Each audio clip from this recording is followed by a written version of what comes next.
Namaste. So there is a question, interesting question, and it of course covers a very wide field. It's what happens when somebody loses mental balance, and does the yoga continue? So it's a kind of a complex subject because normally what we call as mental imbalance itself is of various shades. There is not one type of mental imbalance.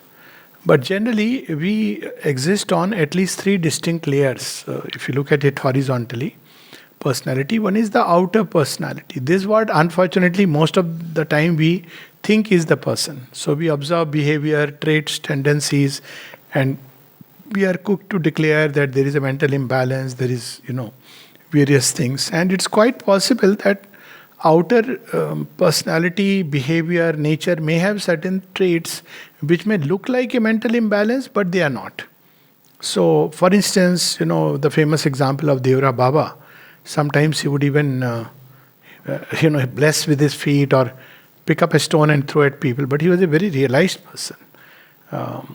So they are just external things, manifestations. So it's not really mental imbalance in the true sense. Yet that is an outer personality. In Sri Aurobindo's yoga, it must change. In traditional yoga, there was no stress on change of the outer personality. So it was quite possible that a yogi could live in his inner life, luminously awakened, but his outer personality may not be at all in tune with that. And there are several examples of this kind. All the more because when you start living in a vast luminous consciousness, then many of the frameworks of the mind fall off. You can't operate. Normally, our operating system is through the mind. So, how does the mind operate? It builds frameworks, defines this way, that way. But these operating systems break down. So, in the outer nature, there may be manifestations of certain kinds which may, to an onlooker who lives purely, strictly by the mental outlook, may not be able to understand. So, this is one part of it. So, first we must know that is not really mental imbalance, but yes, because the operating system has broken down, there may appear to an outsider or an onlooker things which do not conform to the norm. But obviously the yoga is continuing there. Now once again, in Sri Aurobindo's yoga, even this outer has to be transformed. So let me make it clear that this is how traditional yoga operates. Yoga continues, but in Sri Aurobindo's yoga, even the outer must transform. Second is, behind the outer and the inner, there is a veil. So behind the outer, there is an inner being. The outer depends largely on the body and brain through habits and, grooves which are formed in the neuronal circuits. But the inner being is largely free and it tends to go towards universal. The inner being gets into the outer through the knot of chakras. So the knot of chakras are located in the subtle body, those centers of concentration through which the inner being, drawing from the universal, sends only a little bit which is necessary or which we need or which we seek for. So this is the basic ground. And then there is the soul. So yoga, to start with, takes place when the soul begins to somewhere wake up to a higher reality. It always knows it, but it is completely submerged in matter even to be awake. It's like a child who is the king to be, but is sleeping in a cradle. A child doesn't know. He is still the king. He's the prince, but sleeping in the cradle. So the child begins to wake up, begins to try to understand things through the cradle. So that's the stage when the soul is in its early stages through the physical body. It is trying to experience life. And then it becomes conscious of something else, the desired self. And then true yoga begins when in the mind it begins to awaken. And that's the time when thoughts turn towards seeking of a higher reality, something greater, questioning mind. All this begins to appear then. So for a long time, it is the inner being which is being pushed by the soul, the light of the soul, the power of the soul, the beauty of the soul. It begins to invade the mental consciousness within the inner being, and it awakens in the outer the search for something ideal. So idealism and all those things begin to start. Now, during this phase, there is the inner being in which the yoga is going on. And nothing may appear in the outer being. That's why many people often wonder. They expect quick McDonald type of yoga, where the moment you start doing yoga, your outer nature should be so courteous, so nice, social consciousness. It may not be. In fact, it may become quite the opposite. Because there are things we do habitually, outwardly, which are nothing but social norms.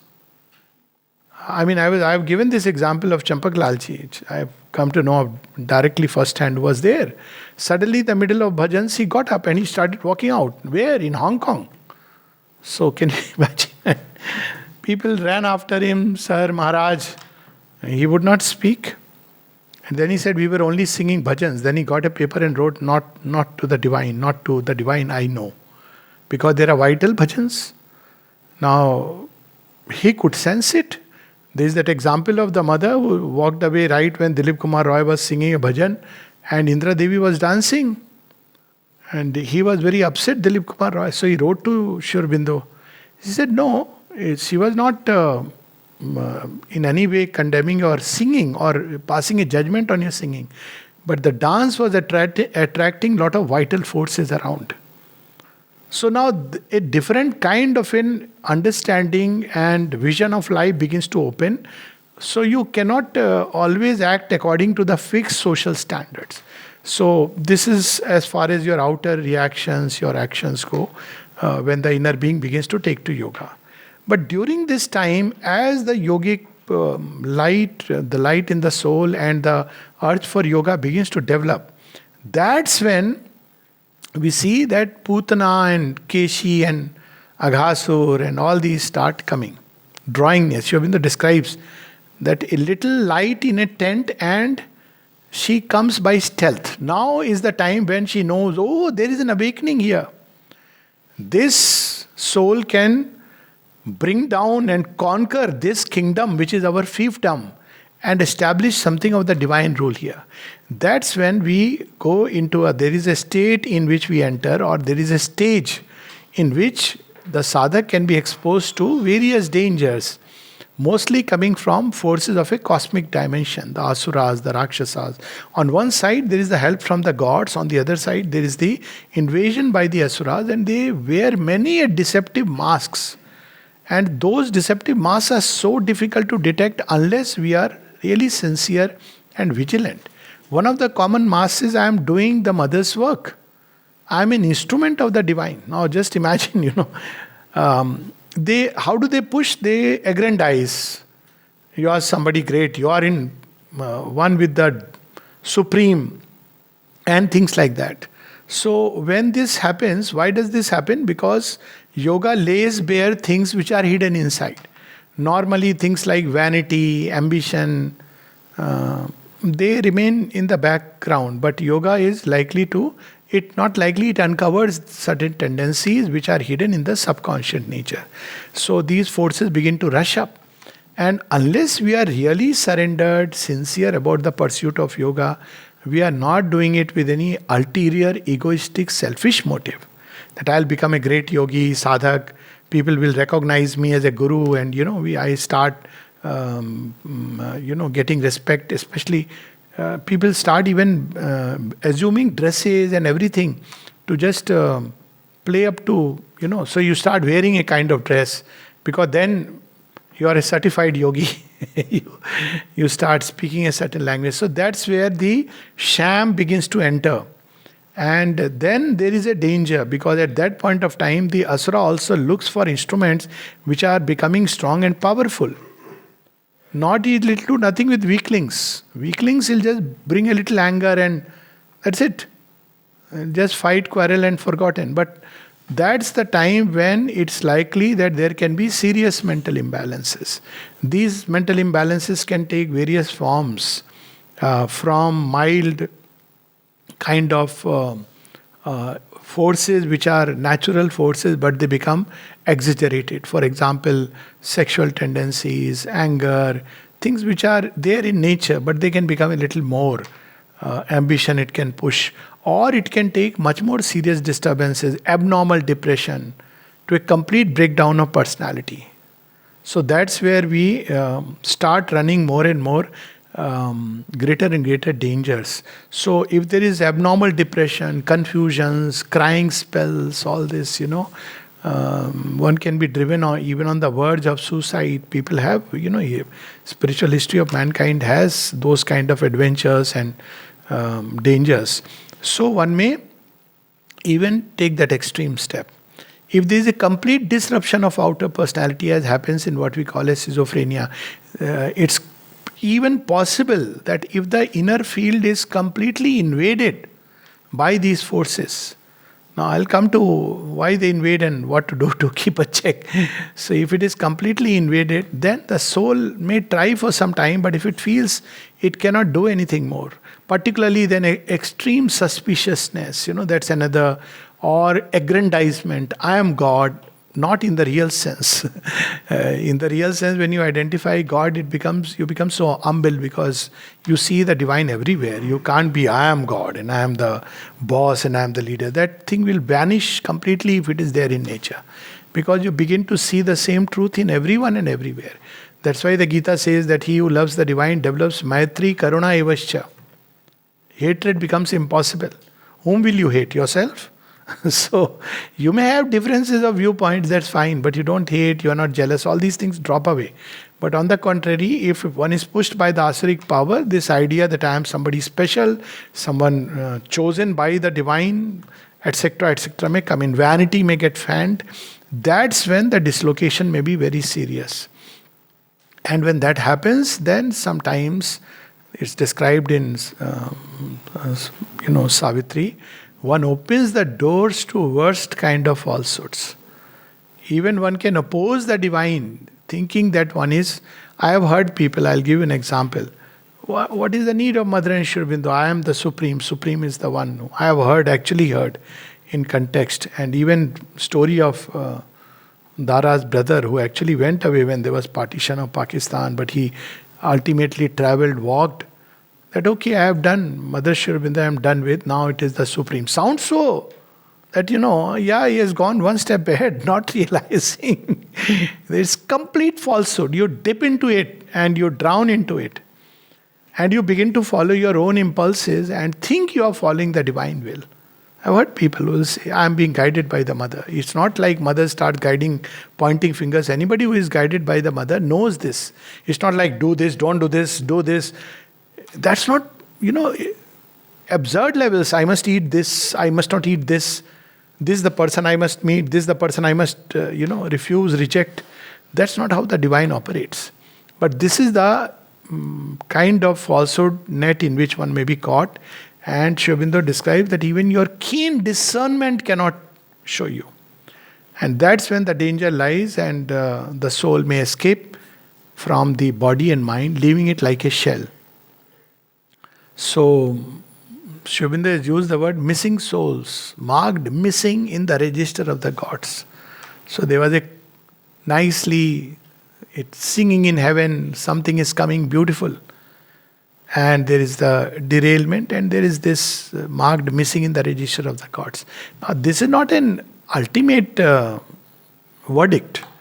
So that's where we see toward the end that calm eye is divine, but there is a guardian power, there are hands that save.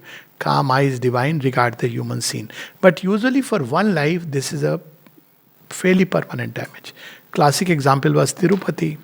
You may be knowing, faith was incarnating in him, and he took that turn. Ultimately, he had to leave. He left, stayed in his village, and he would be this kind of inner guidance. He would say, I am coming. Luckily, he wouldn't even send, but somebody would say he is wanting to come because he is being guided by you, and Sri Aurobindo is sending a telegram. No, you don't come. Right now, your coming is dangerous for you. So how does he interpret? He says, I know you are testing me. Inside you are telling me to come. But outside you are testing me. Sri Aurobindo says, please tell him I don't do this. No, inside I have got the command to come.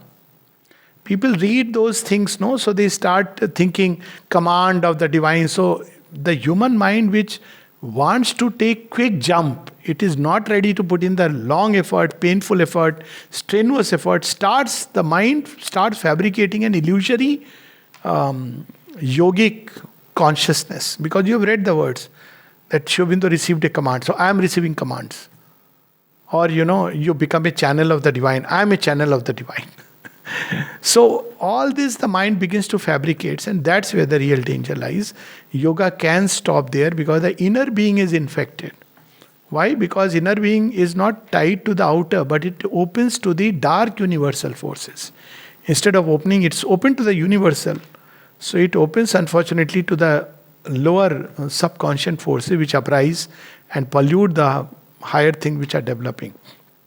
But there is another kind where what you were referring to as coma, or people who in old age develop dementia, they cannot think properly and they lose their memory. There is no problem, because it's because the brain substance is the outer brain substance which is deteriorated. So they cannot express. And I have seen such instance. Even now I have somebody beautifully in, I have seen both kinds, quite a few. And now also someone who's got developed Alzheimer's, so the outer, one is so forgetful. But such a beautiful inner being, you can see in the smile in the eyes, and talk about Mother and Sri Aurobindo, and you can see that comes out. So it is, and you can know it by certain signs. As I said, there are people who, the other day we were sharing that, no?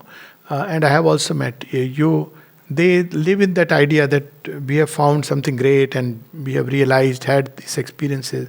You tell them, let's talk about Mother and Sri Aurobindo. No, don't talk like that. They resist, aggressively resist. They don't want to hear anything to do with Mother and Sri Aurobindo. Because there is Mother and Sri Aurobindo in our context, but it could be any true way, something which shares the divine. So it is a dangerous path, any path. Yoga is not like French made easy or French without tears. There is nothing like a McDonald's KFC yoga. We should be very clear. It's not like you pay some money, learn a course. That's not yoga. That's all feel-good factor. It's okay. It's nothing wrong in doing some exercises, staying fit and healthy. Even learning some pranayam and, having some energy, training the mind for some meditation and feeling peace. All that has nothing to do with yoga. Yoga is an inner process primarily through which the soul ascends out of the grip of the mental ignorance towards its own luminous, vaster horizons, and along with that, all that is there in the higher worlds begins to start expressing itself. So, yes, the danger is there, but who goes safe? Our whole thing is why it comes 99% because of vanity. One is pursuing yoga with the idea that I'll become a great yogi. So, you see, if you want to become a great doctor, you have to not only do studies, and then after that you have to prove yourself, and you have to have all the qualities. After decades, somebody may say, yes, you are a great doctor. But there's nothing like that in yoga. You may have a certificate or not have a certificate. So it's so easy to declare oneself that I am a yogi and a great yogi. And people are very gullible. It is also true that they start believing. Because especially in Indian context, that's where, skepticism had its own value. Otherwise, anybody declares that I am a yogi, so you are a yogi. Or we are carried away by certain show of miracles, etc., which is also very dangerous. Sri Aurobindo says, then you get lured by the dazzling powers. Sometimes that's not imbalance, but that is something even worse. Because one has been taken over completely by the forces of falsehood. So they are turning God into a miracle churning machine. ATM card. Put this slot and you have a, miracle or quick experiences. So the danger comes mainly when there is vanity, when yoga is not pursued for its true aim, which is what we were reading from the mother's writings, but for all other aims, particularly for under the stress of ambition. Or else when there are some very deep-rooted difficulties in nature, which will get uncovered due to yoga. That's why there is a long process of purification. Without Shuddhi, there is no Mukti. Anybody who professes to teach yoga, taking some money and telling a technique, and doesn't insist on purity, just forget about it. There is no yoga without Shuddhi. And Shuddhi takes long. It's a process. There is ego, there is desired self. It takes 100 masks and comes. So, Shuddhi is purification process takes sometimes 12 years as a minimum. So one has to have endurance, faith, and above all, true surrender. If one pursues yoga under the stress of I can do it, so I remains, and then it goes, then do goes, then can goes, but I remains. So surrender, humility is a safety, vigilance is a safety, sincerity is a safety.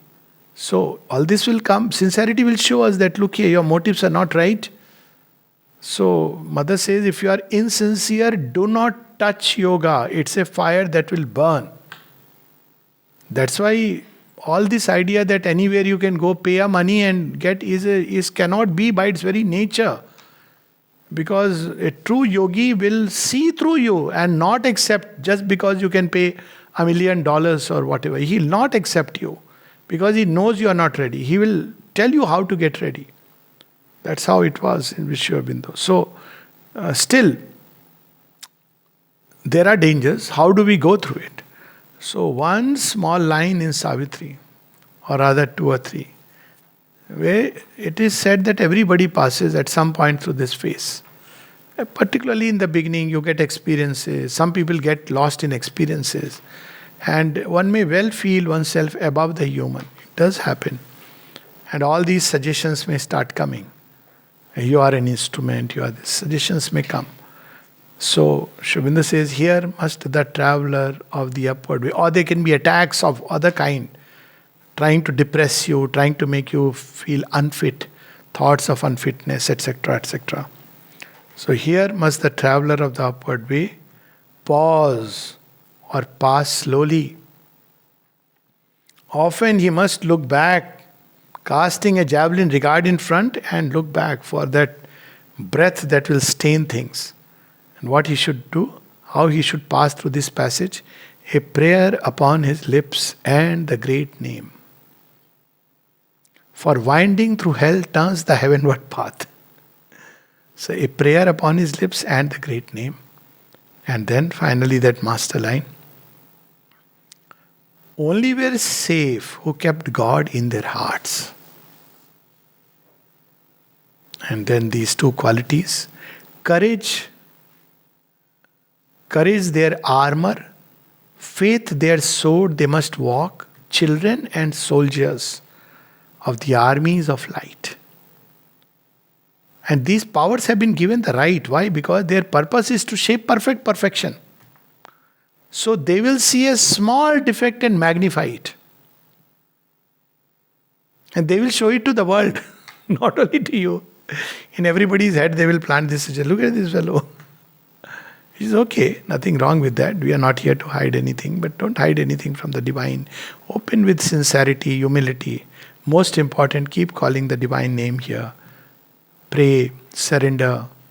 Have the courage and the endurance and the faith that endures till the end. The right attitude is, now that we are in it, we'll go through it. All the difficulties, challenge and the obstacles notwithstanding. Those who have this faith go through. Where this is deficient and vanity and ambition are strong, that's where the danger lies. So if there is a psychological imbalance of this kind, which is primarily psychological, there is a danger. Where there is a disturbance because of the brain mechanisms, etc. Though many times the two are involved, like a instance like possession, the brain mechanisms get distorted.